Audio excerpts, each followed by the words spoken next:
मेरा नाम हितेश है और अब मैं एक काफ़ी ज़्यादा अच्छी लाइफ जी रहा हूँ। ये बात तब की है जब मैं चोरी का काम किया करता था।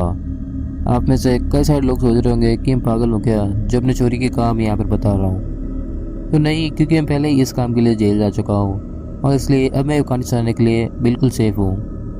तो करीब 2 साल पहले मैंने एक हवेली को अपना टारगेट बनाया। इधर उधर की बातों से मुझको उस हवेली के बारे में कई सारी बातों का पता चला, जैसे कैसे उस हवेली का मालिक बहुत ज़्यादा अमीर था और कैसे वो एक दिन अचानक से गायब हो गया। उस हवेली में कई सारी कीमती चीजें होने की अफवाह पूरे इलाके में फैली हुई थी। चोरी की रात मैं करीब 2 बजे उस बंगले के पास पहुंचा। मैंने उस बंगले की दीवार लांघी और उस बंगले के गार्डन के अंदर पहुंच गया। वहां से मैंने उस बंगले के अंदर जाने का रास्ता ढूंढने की कोशिश करने लगा। मेन गेट से जाना कोई ऑप्शन नहीं था, तो मैं बंगले के आसपास घूमने लगा कि तभी मुझको एक बहुत पुरानी सी खिड़की दिखाई दी। मैंने जब उस खिड़की को थोड़ा जोर से मारा तो वो अंदर की साइड बहुत जोर से गिर गई। मैं इस आवाज़ से बहुत ज़्यादा डर चुका था। मैं जल्दी से उस बंगले के अंदर एंटर कर गया। उस खिड़की से मैं उस बंगले के किसी कमरे के अंदर एंटर हो चुका था। उस कमरे में बहुत ज़्यादा अंधेरा था और रोशनी का स्रोत सिर्फ वो खिड़की थी जिसको मैं तोड़कर अंदर आया था। मैंने सोचा क्यों ना चोरी की शुरुआत इसी कमरे से करी जाए। मैं उधर तो देखने लगा, लेकिन मेरे को अभी कुछ भी कीमती नहीं मिला। मैंने उस कमरे को पूरा छान मारा, तब भी मेरे को कुछ काम का नहीं मिला। तो मैं उस कमरे से बाहर निकलने की कोशिश करने लगा। मेरे को छोटे मोटे लॉक्स खोलना आता था, इसलिए मुझे उस कमरे से निकलने के लिए ज़्यादा मेहनत नहीं करनी पड़ी। उस कमरे से निकलते ही मैं एक बहुत बड़े हॉल में एंटर हुआ। वो शायद उस बंगले का मेन हॉल था। वो हॉल काफ़ी ज़्यादा बड़ा था और उससे कई सारे कमरे कनेक्टेड थे। वो सभी कमरे बंद थे, लेकिन उस हॉल में एक बहुत अजीब चीज़ थी। वहाँ पे बहुत सारी पेंटिंग्स लगी हुई थी। मुझे पता है कि अमीर लोगों को ऐसी चीज़ें कलेक्ट करने का शौक़ है, लेकिन फिर भी वो सारी पेंटिंग्स बहुत ज़्यादा थी। वो सारी पेंटिंग्स किसी न किसी के पोर्ट्रेट्स थे, इसलिए ऐसा लग रहा था कि मेरे को लगातार कोई घूरे जा रहा है। मैंने इसी पे ध्यान नहीं दिया और आगे बढ़ने लगा।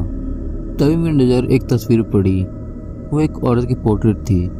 उसको देखकर ऐसा लग नहीं रहा था कि वो किसी ने अपने हाथों से बनाई हो। वो बहुत ज़्यादा रियल लग रही थी। मैंने नोटिस करा वो औरत बहुत ज़्यादा दुखी लग रही थी। ऐसा लग रहा था कि वो औरत खुद ही की पोर्ट्रेट में कैद हो चुकी हो। तभी मुझको ऐसा लगा कि वो हल्का सा हिली हो, लेकिन ऐसा नामुमकिन था। लेकिन ये सब देखते ही मुझको अचानक से बहुत ज़्यादा ठंड लगने लगी। ऐसा लग रहा था जैसे कि उस हॉल का टेम्परेचर अचानक से बहुत ज़्यादा गिर चुका हो।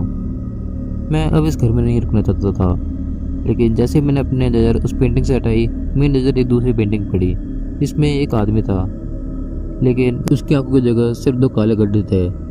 मैं अब एक सेकंड ही वहाँ नहीं रुक सकता था, लेकिन जैसे मैंने वहाँ से निकलने की कोशिश करी, मेरे को ऐसा लगा कि मेरे पीछे कुछ चल रहा हो। जैसे मैंने पीछे मुड़ के देखा तो वो औरत वहाँ पे आ चुकी थी और वो मेरी तरफ आ रही थी। उस औरत को देखते ही मैं वहीं पर गिर गया। मैं बिल्कुल भी हिल नहीं पा रहा था।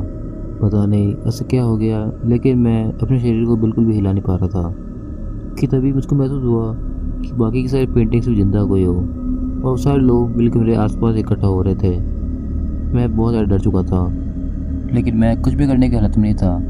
मैं बिल्कुल भी शरीर को हिला नहीं पा रहा था और वो लोग मुझसे कुछ बोले जा रहे थे, लेकिन मैं कुछ भी समझ नहीं पा रहा था कि तभी मुझको पुलिस की सायरन की आवाज़ आई। कुछ देर में गेट तोड़कर पुलिस वहाँ अंदर आ चुकी थी और उन्होंने मेरे को अरेस्ट कर लिया।